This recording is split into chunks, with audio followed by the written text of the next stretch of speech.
హర హర మహాదేవ, జయ శ్రీరామ్. నేను అందరికి ఒక విషయం చెప్పదలుచుకున్నాను.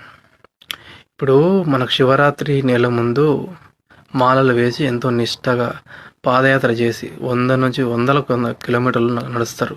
కాళ్ళు కందిపోతుంటాయి, ఎండకు కాలుతుంటాయి, రాళ్ళు గుచ్చుకుంటాయి.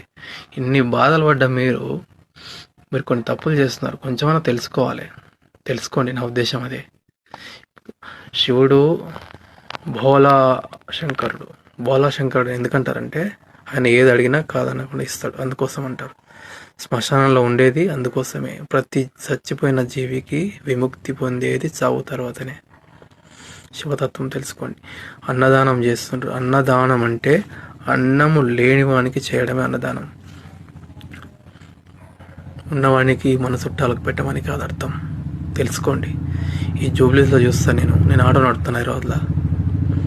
అస్సలు సండే వచ్చిందంటే పెద్ద పెద్ద ఆటలు నాటుకోళ్ళు కోసుకొని వాళ్ళ బంధువులను పిలిచి తినండి, మీ సొమ్ము మీ ఇష్టం, కానీ సాక్షాత్ దుర్గాదేవి ఎదుట కూర్చొని తినుకుంటా ఒక్కడ అడిగితే అన్నం పెట్టారు. ఎందుకయ్యా దేవత మిమ్మల్ని చూడాలి? ఎవరి కోసం చేస్తున్నారు? మీ ఇంట్లో చేసుకోండి. దేవత ముందరనే మీరు తప్పులు చేసుకుంటే నన్ను ఖాయమంటే కాస్త తప్పు తెలుసుకోండి.